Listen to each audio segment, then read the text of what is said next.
kejadian di Karo yang kebetulan profesinya jurnalis maupun kasus-kasus kekerasan yang dialami wartawan, ya tentu saya sebagai Ketua Dewan Pers mengecam tindakan ini.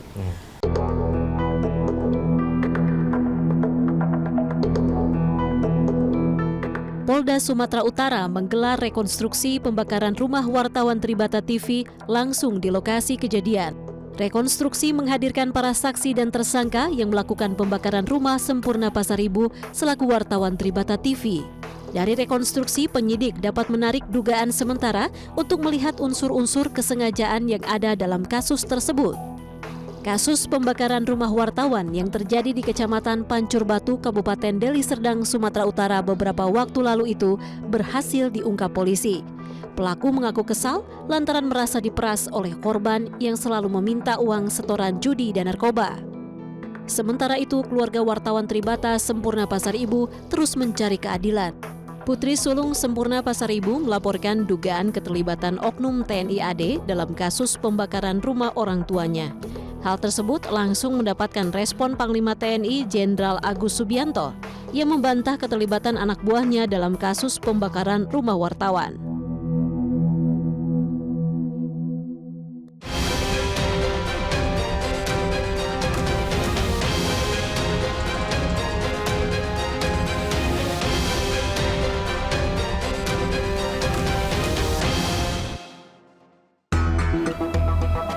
Pemirsa, kasus kekerasan kepada wartawan masih saja terjadi dan angkanya cenderung bertambah dari tahun ke tahun. Meskipun sudah dilindungi oleh undang-undang, khususnya Undang-Undang Nomor 40 tahun 1999, ternyata kekerasan masih menghantui profesi wartawan. Kasus yang pertama adalah kasus Riko Sempurna Pasaribu yang ternyata tidak hanya menjadikan Riko sebagai korbannya, namun juga istri, anak, dan juga cucunya. Hal ini terjadi karena diduga liputan yang diambil oleh dia terkait dengan perjudian yang terjadi di dekat rumahnya.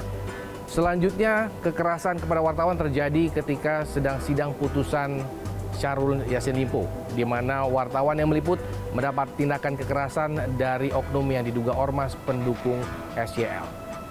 Apakah ini akan terus terjadi bagi kami, para jurnalis dan mereka yang bertugas untuk meliput? Kita akan membahasnya kali ini bersama Ketua Dewan Pers Ibu Nini Rahayu, bersama saya Samuel Purba.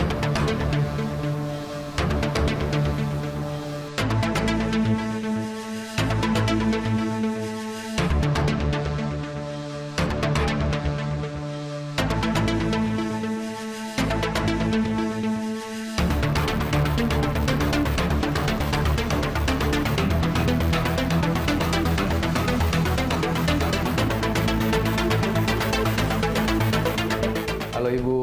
Halo juga, selamat siang Mas Em. Selamat siang Bu. Sehat Bu? Alhamdulillah sehat, semoga Mas Em juga gitu ya, sehat ya. Itu yang penting soalnya. Betul. Ya. Bu, ini apa nih? sebenarnya saya ingin langsung bertanya terkait dengan beberapa hal kekerasan terhadap wartawan, tapi saya ingin tanya dulu, sesibuk apa Ibu Nini akhir-akhir ini? Iya, kalau ditanya kesibukan daily pasti ada lah ya. Sebagai Ketua Dewan Pers, apakah itu terkait dengan pendidikan pada wartawan, terkait dengan produk-produk hukum yang dikeluarkan oleh Dewan Pers, ya karena kan pers ini di Undang-Undang 40 itu memberi kewenangan untuk mengatur dirinya sendiri dengan self-regulation bersama dengan konstituen. Jadi ya lumayan gitu ya. Yang lebih lumayan lagi memerlukan perhatian itu adalah soal pengaduan. Pengaduan itu kan ada dua itu, pengaduan terkait pemberitaan dan pengaduan terkait dengan kawan-kawan jurnalis yang potensial mengalami kekerasan atau yang sudah mengalami kekerasan, dan itu selain mereka melapor pada perusahaan, pada konstituen organisasi mereka menginduk, tapi juga mereka akan melapor ke Dewan Pers. Itu tuh pemberitaan tuh dalam arti konten yang diberitakan. Konten yang diberitakan kan sebetulnya kalau di undang-undang itu dalam menjalankan prinsip demokratis itu kan para pihak harus dibuat setara antara yang memberitakan dengan user yang diberitakan. Nah, ketika berita itu oleh kawan-kawan misalnya tidak mengandung 6W1H lah kira-kira, nggak akurat, Yeah. nggak cover both side. Yeah. Gitu. Lalu pihak itu merasa Dirugikan, kok tulisannya gitu. begini, aku dirugikan nih gitu. Yeah, yeah. Mereka sebetulnya bisa langsung minta hak jawab. Itu dalam konteks demokratis harus diperlakukan sama. Nah, terkadang pihak media tidak langsung merespon dengan memberikan hak jawab, dan mereka yang kesulitan mendapatkan hak jawab itu lapornya ke kami. Oh, Gitu. begitu. Meskipun ada juga pihak-pihak yang kadang keberatan tuh nggak lapor ke kami, tapi langsung lapor ke polisi. Kita duduk yuk. Yuk, ayo, Kelamaan nih boleh, kalau iya, berdiri. betul-betul. Saya juga tadi mau nanya, ada tempat nggak sih Bu sebenarnya buat duduk? Ayo, Nah, bisa ada lah. sampai Pokoknya lagi. sesederhana yang kami Baik, punya baik, ada. baik.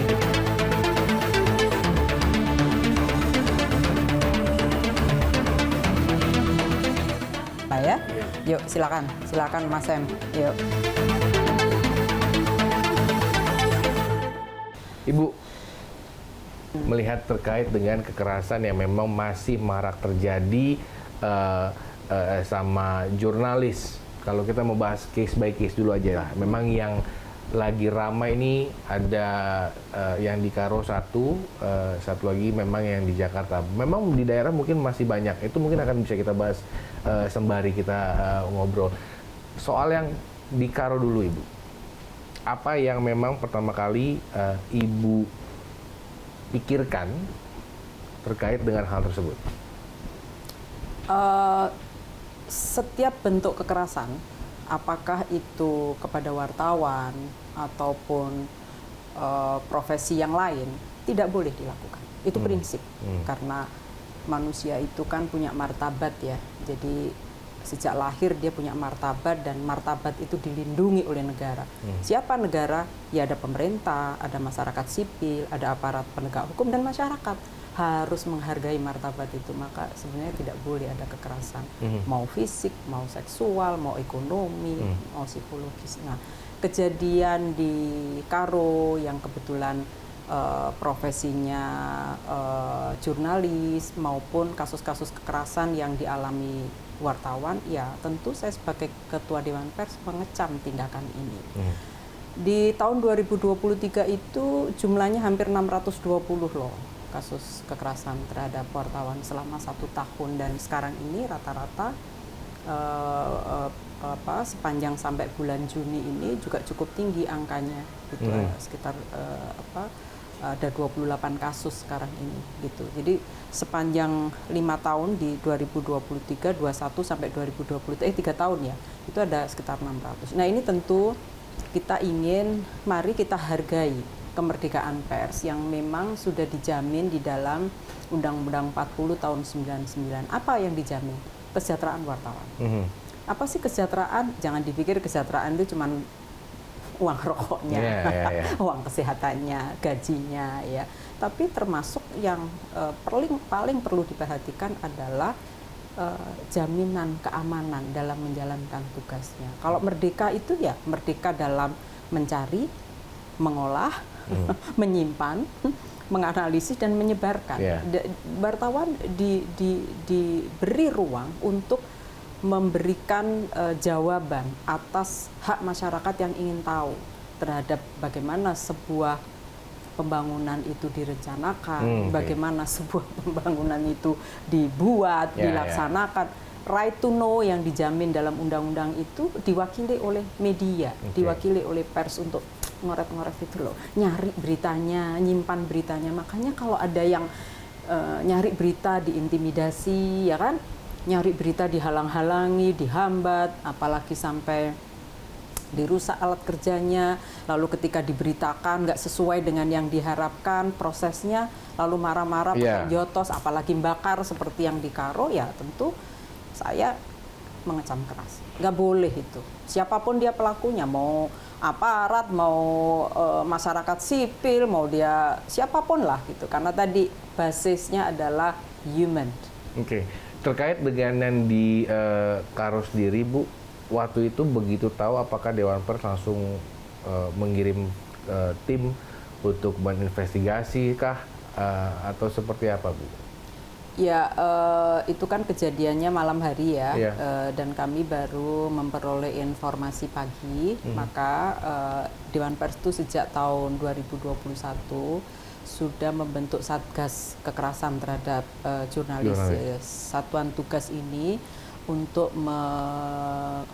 mengakomodasi laporan-laporan yang disampaikan oleh kawan-kawan jurnalis kalau mengalami kekerasan di saat menjalankan tugasnya. Nah, Satgas ini juga sudah membuat MOU dengan institusi kepolisian. Nah, dalam konteks ini sama yang kami lakukan, Satgas ini kan orang-orang yang di dalamnya terdiri dari anggota konstituen Dewan Pers dari organisasi jurnalis. Di situ ada teman-teman AJI, ada teman PWI, ada IJTI, ada PFI gitu ya. Lalu kami meminta kawan-kawan terutama yang ada di Sumatera Utara untuk ini mencari informasi kebenaran dari informasi yang beredar. Benar nggak sih ada kejadian itu? Kalau ada kejadian seperti apa? Dan waktu itu kan beragam ya informasinya. Satu ini dibunuh begitu ya, tapi yang kedua dibakar, bukan dibakar bahasanya, ini dibakar. Tapi yang kemudian kedua adalah mengatakan ini kecelakaan karena kebetulan yang bersangkutan menjual bensin gitu. Nah, itulah kemudian saya Dewan Pers ya, saya dan teman-teman anggota berembuk apa ini yang kita lakukan setelah teman-teman memastikan bahwa memang ada fakta terjadinya kebakaran. Tapi apakah dibakar atau karena bensin itu kami kan tidak memiliki kapasitas. Yang kedua, kami mendapatkan informasi betul dia adalah wartawan ya, yang kami dengan bekal itu lalu kita mengeluarkan konferensi pers. Di dalam konferensi pers itu ada 3 hal yang disampaikan oleh Dewan Pers. Yang pertama tentu kami mengecam keras tindakan ini. Yang kedua, minta respon dari aparat keamanan, dalam hari ini institusi kepolisian, untuk cepat mengungkap kasus ini gitu. Apakah ada keterkaitan antara pemberitaan yang informasinya dilakukan oleh korban gitu ya, 3 kali menulis tentang perjudian gitu, dan setelah penulisan itu informasinya dia mendapatkan ancaman gitu. Apakah ada hubungannya itu? Dan itu tugas dari kepolisian. Yang kedua, untuk memperkuat argumentasi apakah ini dibunuh atau kecelakaan, kami mendorong kepolisian untuk segera melakukan 2 uji. Satu, lab forensik pada tubuh dan lokasi gitu. Nah, itu yang pertama. Nah, yang kedua, karena ini dimensinya adalah soal pemenuhan hak asasi manusia gitu ya. Karena setiap orang kan nggak boleh dibunuh seperti yang tadi saya bilang, maka kami minta ada, selain kepolisian, kami minta supaya Komnas HAM membentuk tim independen untuk melihat ya apa yang menjadi penyebab, apa yang menjadi pemicu, siapa pelakunya begitu ya, karena belajar dari berbagai kasus peristiwa-peristiwa seperti ini biasanya tidak tunggal pelakunya. Dan yang penting adalah bisa ditemukan mens reanya, motifnya apa, apakah ada keterhubungan dengan si pemberitaan atau tidak, itu kedua. Yang ketiga, kami juga meminta kepada Lembaga Perlindungan Saksi Korban gitu ya, untuk melindungi terutama kawan-kawan jurnalis yang terkait langsung maupun tidak terkait langsung yang potensial dijadikan saksi dalam membuka kasus ini gitu ya. Jadi supaya kita hindari intimidasi dari pihak-pihak yang tidak ingin kasus ini dibuka kayak gitu ya, atau pada keluarga korban yang karena masih ada yang hidup ya, supaya memang negara hadir memberikan perlindungan. Dan yang tidak salah satu, jadi 4 nih, nggak 3 nih. Ada satu lagi yang saya minta adalah karena beredar berita, informasi ya, bukan berita dalam artian apa, saya tidak bisa memastikan itu sudah konfirmasi kepada pihak atau belum adalah kami minta kepada TNI untuk memeriksa secara internal nama yang sudah beredar bahwa dia terlibat dalam kasus ini. Jadi ada 4 hal itu yang kami minta di dalam konferensi pers. Itu yang kami lakukan. Oke, memang kalau nggak salah memang kan kawan-kawan juga menemani anak korban kalau nggak salah memang ke Propam kalau nggak salah terakhir yang memang untuk melaporkan baru minggu itu, kemarin kan. Sampai saat ini ada perkembangannya nggak sih Bu terkait hal tersebut? Karena memang yang kita tahu adalah 3 tersangka yang memang sudah ditahan oleh pihak kepolisian, tapi memang belum ada dugaan terkait dengan keterlibatan anggota seperti itu. Kira-kira apakah perlindungan kepada korban tadi dalam hal ini adalah anak korban akan terus dilakukan oleh Dewan Pers sendiri? Gini, saya coba mengkaitkan puzzle satu dengan yang lain ya. Kalau konteks LPSK sudah turun memberikan perlindungan termasuk pada korban begitu ya. Tentu saya hari ini belum dapat update ya, karena sebelumnya memang LPSK karena mengikuti prosedur yang harus dilakukan terlebih dahulu.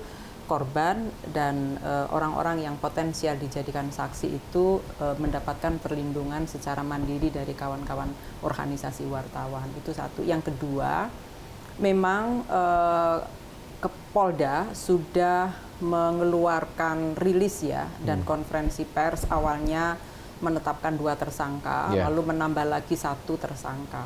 Nah, tapi dari 3 orang yang tetapkan sebagai tersangka itu belum ada penjelasan apa motif.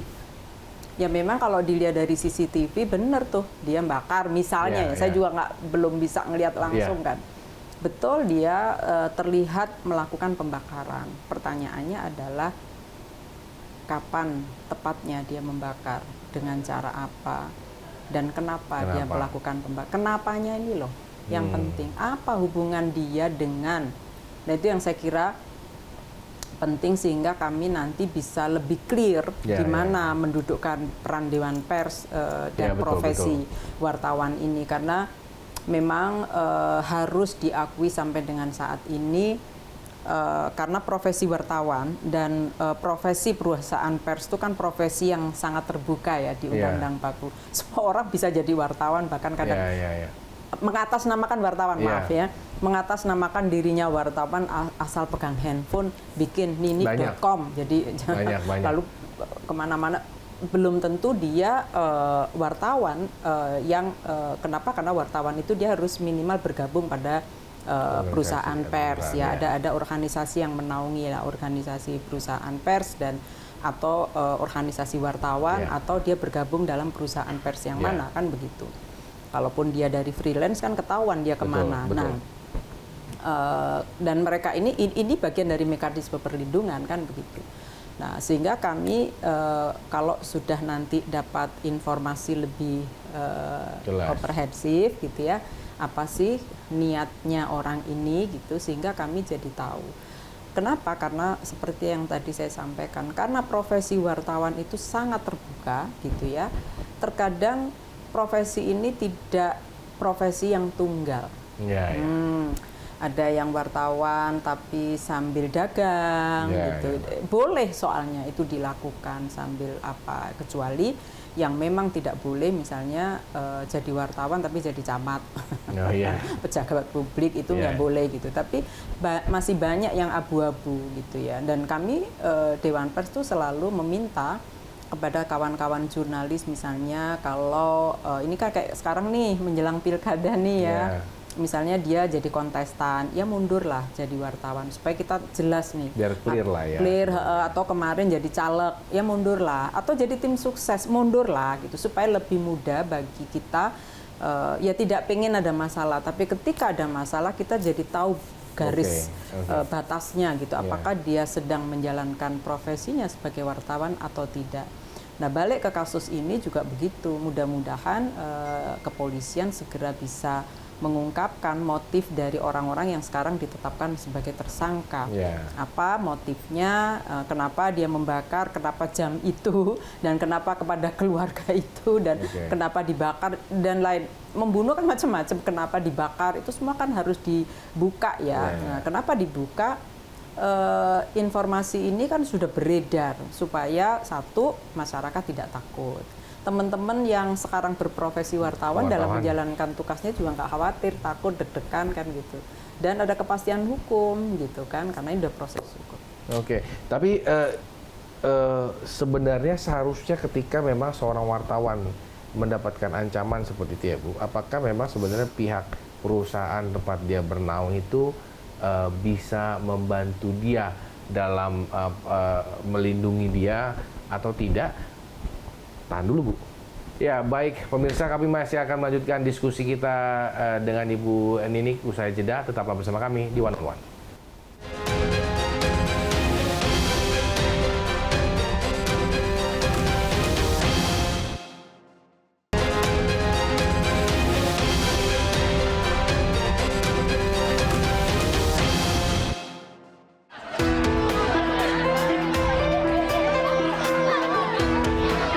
Kericuhan terjadi usai sidang vonis Syahrul Yassin Limpo.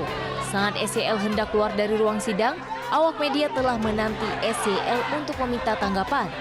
Sementara itu, massa pendukung SYL meminta para awak media untuk membuka jalan bagi SYL yang akan keluar dari ruang sidang. Namun permintaan dengan teriakan keras pendukung SYL tersebut justru memicu keributan. Tak hanya itu, seorang wartawan yang tengah meliput persidangan juga mendapat kekerasan dari massa pendukung Syahrul Yassin Limpo. Dari video yang beredar, 3 orang mengejar dan menendang wartawan yang bernama Bodia Vimala. Tak terima dengan kekerasan tersebut, korban melapor ke Polda Metro Jaya dengan membawa sejumlah barang bukti, antara lain video amatir dan kamera miliknya yang rusak. Tak lama berselang, Polda Metro Jaya menangkap 2 pelaku pengeroyokan usai polisi mendalami rekaman CCTV di Pengadilan Tipikor Jakarta. Masih bersama kami di One on One dan masih bersama Ibu Nini. Ibu Nini, tadi pertanyaan saya adalah ketika wartawan memang mendapatkan intimidasi seperti itu, apakah memang seharusnya perusahaan bisa melindungi wartawan tersebut? Bukan seharusnya lagi, wajib. Wajib. Ya, itulah kenapa perusahaan pers itu tidak cukup hanya berbadan hukum, tapi dia harus perusahaan pers. Oh, kok dibedakan? Iya, harus dibedakan karena banyak mereka yang mengaku sebagai perusahaan pers hanya melapor, mendaftarkan ke Kementerian Hukum dan HAM, tapi tidak melakukan pendataan kepada Dewan Pers. Oh, harus loh, harus berparalel seperti itu berarti ya? Iya, untuk kami ingin memastikan kalau cuma daftar sebagai lembaga berbadan hukum, memang hanya ke Kementerian Hukum dan HAM. Tapi untuk memastikan bahwa lembaga berbadan hukum itu adalah perusahaan pers, maka wajib perusahaan ini profesional. Apa profesional itu? Memastikan antara lain kesejahteraan wartawan. Dan itu bukan cuma gaji, ya kan? Bukan hanya cuma jaminan kesehatan dan jaminan ketenaga kerjaan, asuransi itu loh. Tapi juga ada mekanisme yang melindungi mereka. Apa mekanisme yang melindungi mereka? Perusahaan pers tersebut secara sukarela meratifikasi semua peraturan Dewan Pers. Jurnalis itu ketika dia bergabung di perusahaan itu, dia sudah kompeten. Jurnalis itu dia sudah paham kode etik jurnalistik. Tidak mencampur adukkan antara bisnis dengan keredaksian. Ini ada pagar api nih. Nah, itu semua tugas perusahaan pers, maka dia harus profesional. Dan ini yang punya tugas melindungi. Maka ketika ada kekerasan yang pertama kali memang kepada perusahaan pers. Apakah cukup? Tidak. Seperti yang tadi saya sampaikan bahwa pers itu tugasnya memenuhi hak warga negara. Maka yang melindungi pers itu bukan hanya perusahaan pers dan insan pers. Negara itu harus hadir. Ada pemerintah, ya kan? Ada penegak hukum dan masyarakat. Itu juga multi stakeholder yang memberikan perlindungan. Itulah kenapa saya selalu menyampaikan di berbagai kesempatan pada kawan-kawan nih ya, kalau misalnya mau melakukan liputan, ada indikasi bahwa itu tidak aman situasinya. Apakah itu karena wilayah konflik, tapi atau ada isu bahwa akan ada intimidasi kepada wartawan atau nggak secure teman-teman wartawan, jangan dilanjutkan tanpa ada jaminan perlindungan baik dari perusahaan pers maupun dari aparat keamanan. Nggak boleh ragu minta perlindungan ke polisi. Minta perlindungannya ke pihak. Ya kalau institusi keamanan kan bukan di sini ya kan. Kami melindungi dalam konteks etik. Tapi kalau soal ada isu kekerasan atau intimidatif, minta perlindungan ke institusi kepolisian dan minta juga nanti akan dihubungkan dengan LPSK. Saya mau meliput nih, tapi di sana ada indikasi wartawan nggak boleh masuk, bahkan akan ada ancaman. Minta perlindungan. Nanti berkoordinasi dengan kami akan meminta. Dan satu-satunya institusi yang menjaga keamanan warga negara kan polisi. Ya kita minta. Nah ini yang sorry Mas, jadi ini yang seringkali tidak kadang-kadang diabaikan oleh kawan-kawan karena saking wah ini waktunya, ini waktu butuh cepat. Karena memang kan pertama koordinasi, kedua kalau misalkan kita mau bekerja terus harus lapor seperti itu, terkadang mungkin polisinya juga tidak kooperatif juga. Jadi mau nggak mau kan terkadang wartawan itu sendirian juga di lapangan itu. Atau ada kekhawatiran, atau misalnya justru yang mau diwawancarai institusi kepolisian, masa minta ke sana misalnya gitu. Jadi tadi bisa saja mana yang dianggap paling bisa memberikan perlindungan pada saat akan menjalankan tugas itu mesti dihubungi. Jangan sampai teman-teman kemudian dalam tanda kutip kayak melawan tuh loh, udah tahu ini ancamannya tinggi jalan aja, itu jangan.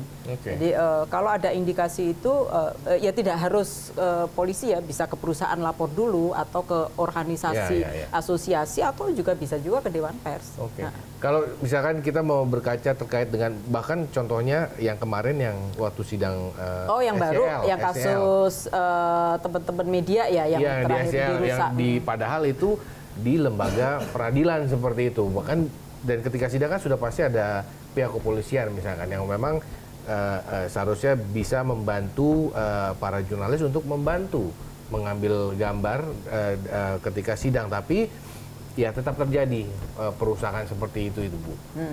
Maksudnya adalah bahkan gitu ya, di mana kita bisa mencari jalan keluar yang terbaik untuk keamanan jurnalis. Bahkan ya ketika kita di lembaga peradilan meliput tetap juga kena kekerasan seperti itu. Ya, setelah kejadian sore itu pasca putusan, saya memang kemudian dihubungi kawan-kawan media menginformasikan ada kejadian kekerasan dan pengerusakan ya terhadap alat kerja. Saya kemudian memberikan respon. Dua nih, satu kami minta institusi kepolisian lagi nih untuk mengusut tuntas siapa pelakunya agar ini tidak ada keberulangan, karena yang kayak gini banyak dan biasanya setelah teman-teman lapor kadang terus tindak lanjutnya tidak kita kawal nih sampai tuntas sehingga pelaku yang sesungguhnya dan tindakan yang sewenang-wenang ini kan harus diberi hukuman yang setimpal. Yang kedua, kepada lembaga-lembaga pelayanan publik seperti peradilan dan lain-lain, mestinya bisa memitigasi. Kalau kasus ini kira-kira mendapatkan perhatian publik yang sangat besar, termasuk kehadiran kawan-kawan wartawan dan ada indikasi tidak aman, mereka sebetulnya bisa minta bantuan aparat keamanan untuk di situ. Kan udah berkali-kali tuh. Kadang kan pernah kejadian tahun berapa itu yang di Sidoarjo, malah lawannya ditusuk gitu kan, bukan wartawan ya, tapi lawan yang ditusuk gitu kan. Nah ini yang, jadi lembaga-lembaga yang memberikan fasilitas pelayanan publik dan di mana ada indikasi ancaman terjadi bisa dimitigasi sebetulnya. Nah konteks seperti sidang kemarin itu kan, sidang ini sudah berlangsung cukup lama dan sudah bisa dilihat bagaimana atensi kawan-kawan untuk mengetahui dan menyebarkan informasi itu. Mestinya bisa dimitigasi sih gitu, supaya lebih kawan-kawan kalau menjalankan tugas itu jadi lebih aman. Nah yang tentu kami berharap bukan sekedar menghukum ya, menghukum pelaku ya, tapi yang lebih penting adalah ganti tuh alat kerjanya yang karena rusak. Memang itu pertanyaannya. Karena mahal loh. Nah itu maksudnya adalah ini jalan yang terbaik itu gimana? Belum, karena memang kan itu kan harus bertanggung jawab kepada pihak kantor misalnya seperti itu kan. Nah, apakah Dewan Pers mungkin memiliki posisi untuk menengahi hal tersebut atau bagaimana sih Bu Ninik sebenarnya? Karena ini ranahnya pada Hukum. kekerasan, Ya. ya, maka itu ranahnya ada di institusi kepolisian. Oke. Dewan Pers itu bukan penegak hukum. Ya, ya. Dia Dewan Pers ini genealoginya adalah etik. Oke. Jadi hanya ngelihat apakah pemberitaan itu melanggar kode etik atau enggak gitu. Oke. Enggak sampai yang ke sana. Itu kewenangannya ada di kepolisian. Jadi kami meminta kepolisian untuk membantu. Tapi memang Dewan Pers mengasistensi kawan-kawan pers yang memang kemarin mendapatkan kekerasan seperti itu ya. Bu Ninik? Bukan mengasistensi. Kami mendampingi misalnya mendorong melakukan pelaporan. Teman-teman oke kita melapor. Nah, kalau diperlukan pendamping misalnya nanti teman-teman ahli hukum yang ketika proses kami akan siap mendampingi kalau diperlukan. Oke. Gitu. Bu Ninik, banyak sekali nampaknya kasus kekerasan. Apa sih Bu update yang memang kita tidak tahu? Karena memang kita tahu Karo itu saking besarnya sehingga mungkin yang di Jakarta tahu. Yang satu SYL karena memang kebetulan terjadi di Jakarta. Tapi kekerasan apa sih Bu yang luput, yang mungkin Ibu tahu sebenarnya banyak sekali kekerasan? Boleh diinformasikan nggak sih Bu kepada kita gitu loh? Kayak tadi kan kita ngobrol off the record, memang bukan off the record, tapi sebelum kita take, Ibu menceritakan banyak sekali kekerasan atau tindakan kekerasan kepada jurnalis. Apa aja Bu? Ya seperti yang kasus di Bangkalan kemarin itu yang wartawan juga ditembak gitu kan. Lalu yang di mana lagi tuh di Sumatera ya, yang lain di Lampung. Ya di berbagai tempat ya cukup beragam bentuknya. Ada yang fisik seperti itu, tapi juga ada yang pengerusakan. Gitu. Nah ini memang kita sama-sama reflektif lah ya. Kita tidak bisa memberikan stigma bahwa pelaku ini adalah orang yang selalu ditempatkan sebagai orang yang tidak peduli pada pers. Nggak bisa begitu. Disitulah saya selalu meminta pada saat yang bersamaan berbagai bentuk kekerasan terhadap wartawan itu pasti tidak boleh dilakukan. Tapi saya sebagai Ketua Dewan Pers juga meminta agar kawan-kawan jurnalis tetap berpegang teguh pada kerja-kerja yang profesional gitu. Karena saya juga mendapat keluhan yang beragam ya dari masyarakat. Ada yang mengatasnamakan jurnalis, itu loh yang berat itu saya. Jadi ada, Bu Nini ini gimana nih Bu, tiba-tiba wartawan minta minta duit gitu ya. Ada kepala desa, ada guru, ada pejabat gitu ya, sampai ada yang nggak berani pulang loh Mas. Karena? Nah, ya itu karena dimintain duit gitu, ya. Ada yang ngajukan proposal, kalau nggak dikasih ditulis macem-macem gitu ya. Tentu itu saya dalam kapasitas saya sebagai Ketua Dewan Pers setelah mempelajari itu bukan berita dan pasti bukan wartawan. Saya ya, kenapa dia mengatasnamakan dirinya wartawan gitu? Ada yang merasa dirinya wartawan tapi nakut-nakutin Mas pakai ID card-nya aneh-aneh gitu ya. Nama medianya menyerupai nama-nama lembaga negara misalnya. Bayangkara.com. kpk.com, kayak gitu-gitu. Jadi saya kira ini perilaku-perilaku yang saya berharap betul kawan-kawan jurnalis membantu untuk menertibkan. Kawan-kawan asosiasi jurnalis atau asosiasi perusahaan pers juga sama-sama membantu mengajak mereka untuk tetap bekerja secara profesional. Kalau memilih profesinya sebagai wartawan, ya wartawanlah yang profesional. Kalau berprofesi si perusahaan pers ya ikuti jalur profesi. Kalau enggak kita hancurin sendiri nih gitu ya. Yang hancurin sebetulnya orang-orang yang tadi bukan wartawan, bukan perusahaan pers, tapi mengatasnamakan jurnalis maupun perusahaan pers. Baik, tahan dulu Bu Ninik. Perbincangan masih akan kami lanjutkan usai jeda. Tetaplah bersama kami di One on One.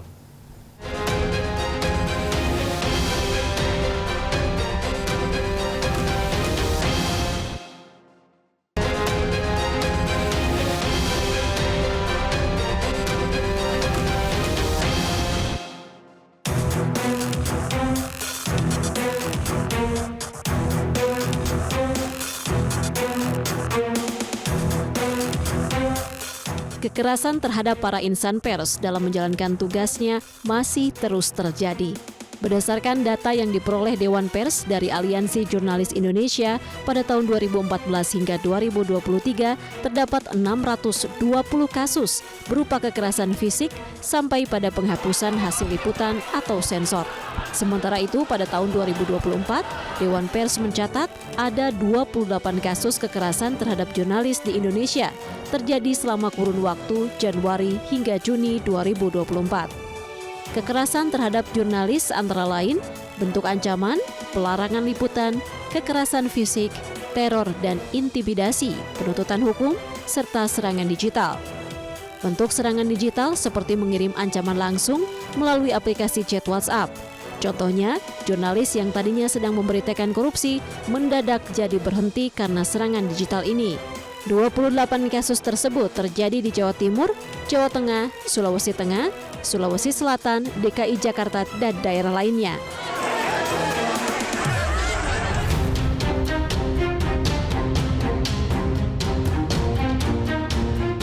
Terima kasih Anda masih bersama kami di One on One dan masih bersama Ibu Ninik. Bu Ninik,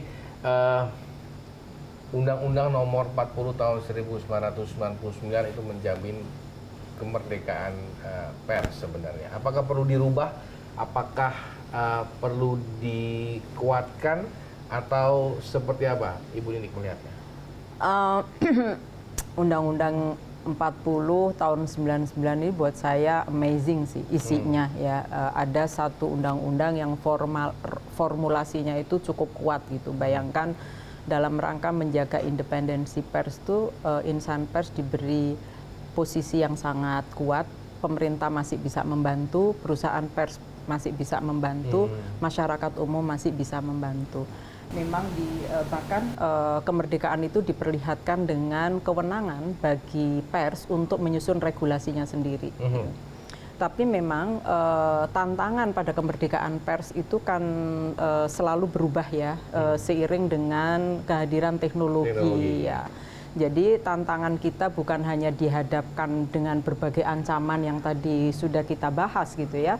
Ancaman lain itu adalah misalnya kehadiran media digital yang sekarang ini semuanya minta instan, minta cepat, minta ini ya. Dan itu seperti kita ketahui sequel tahapan orang bekerja di pers kan tidak bisa secepat itu. Dia butuh proses konfirmasi, butuh akurasi, bahkan butuh in-depth, bahkan butuh investigasi. Nah ini yang kadang-kadang dilalaikan oleh kawan-kawan karena mengejar reels yang cepat itu. Itu satu. Yang kedua, teknologi buatan, ya AI, ChatGPT dan lain-lain, atau bahkan media sosial. Kawan-kawan masih ada yang kemudian menggunakan media sosial sebagai sumber informasi dalam pemberitaan. Padahal itu jelas-jelas nggak boleh, apalagi tanpa proses akurasi. Ini yang jurnalismenya itu loh yang nggak boleh kan, yang kita harapkan jurnalisme. Maka ini ikut mempengaruhi kemerdekaan pers, karena pers disetting dengan informasi dari medsos yang tanpa dilakukan proses akurasi kan gitu. Nah ini tantangan kita sebetulnya di era digital ini jauh lebih ini ya, belum lagi soal hak kekayaan intelektual ya, yang kadang-kadang kawan-kawan juga luput dari kepatuhan gitu ya dan melakukan pengabaian. Itulah maka perlu dukungan penuh lah bagaimana Undang-Undang 40 ini supaya bisa ditegakkan. Bahwa bagaimana kalau ada kekurangan untuk menjaga kemerdekaan pers ini. Kami Dewan Pers bersama konstituen sepakat untuk memberikan dukungan dengan cara membuat regulasi-regulasi untuk menjawab tantangan tadi. Misalnya sekarang ini sedang disusun etika jurnalistik bagaimana menggunakan artificial intelligence. Jangan sampai nih nanti semua diganti.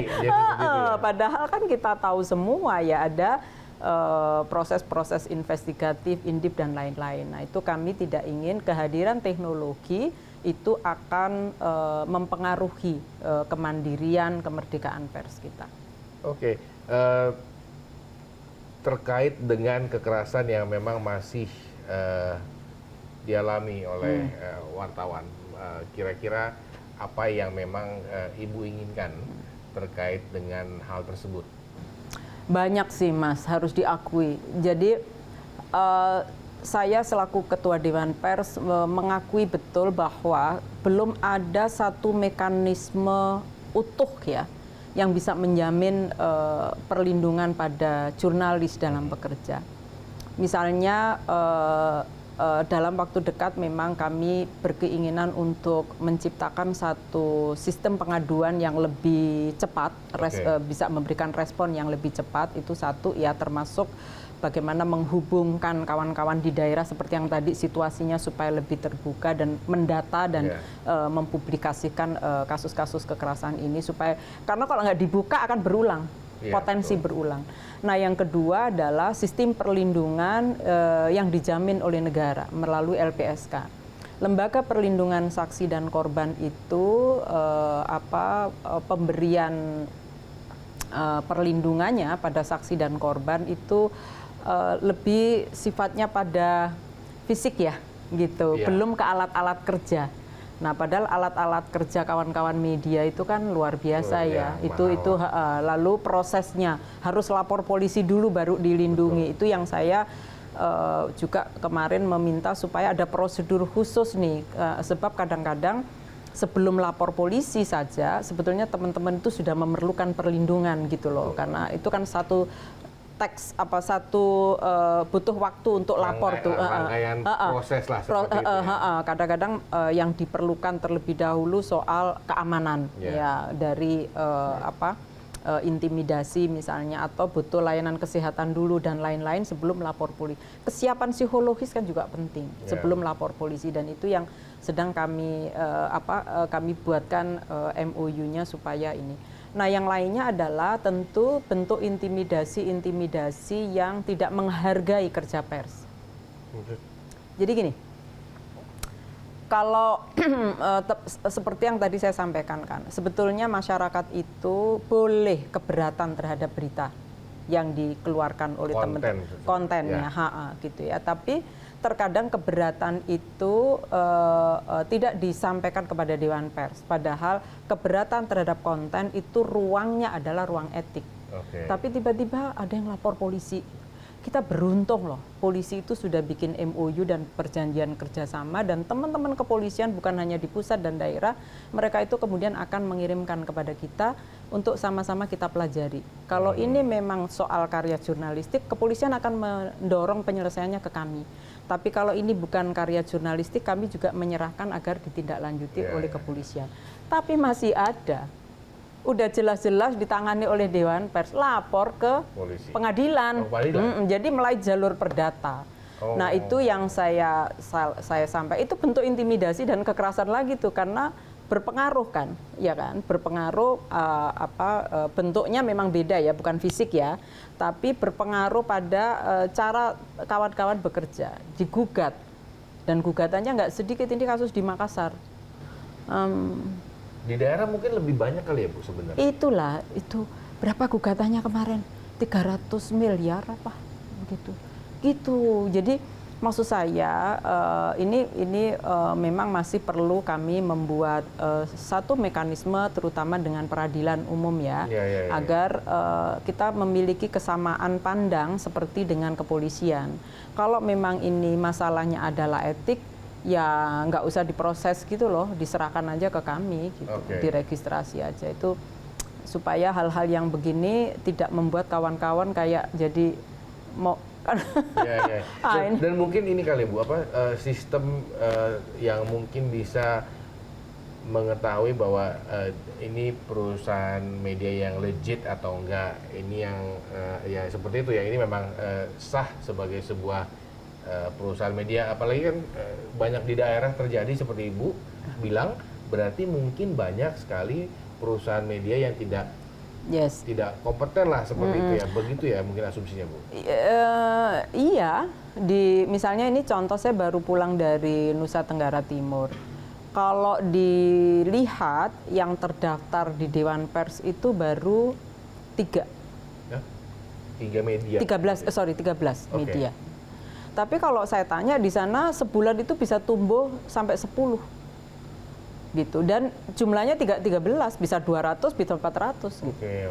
Sama juga saya pulang dari Aceh, itu juga demikian. Yang tertulis, yang terdata di kita hanya berapa, 23 kalau nggak salah. Tapi di sana, di kabupaten itu setiap bulan diindikasikan tumbuh 15 perusahaan pers. Nah jadi saya dalam kesempatan ini juga meminta ya, dengan sungguh-sungguh mari kita tempatkan profesi ini meskipun terbuka, tapi kita patuhilah ya untuk regulasi-regulasi yang mengatur soal pers. Bukan hanya undang-undang pers, tapi juga berbagai peraturan yang sudah dikeluarkan gitu ya soal pendataan pada perusahaan pers. Kenapa? Biar profesional. Nah kalau profesional, wartawannya juga punya kompetensi, kepercayaan pada pers itu kan juga ini. Ya, akan menjadi baik gitu. Meskipun gini Mas, saya harus juga mengakui ada juga sih perusahaan pers yang belum terverifikasi, tapi dia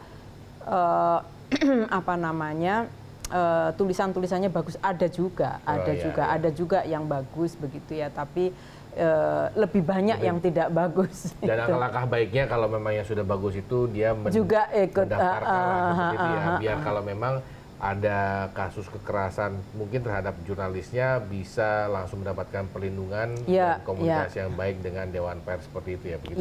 Ya. Baik, terima kasih Ibu Ninik atas waktunya. Kita tunggu memang perkembangan dari kasus kekerasan yang menimpa kepada kawan-kawan jurnalis, tapi lebih baik kita berdoa dan berharap supaya kekerasan kepada jurnalis tidak terjadi lagi ke depannya. Terima kasih. Amin. Sama-sama. Saya juga makasih dikasih kesempatan bisa bicara ngobrol di sini. Yes. Sama-sama Ibu Ninik. Ya. Baik, usai sudah perjumpaan kita pada One on One kali ini. Saya Samuel Purba pamit undur diri. Sampai ketemu di One on One.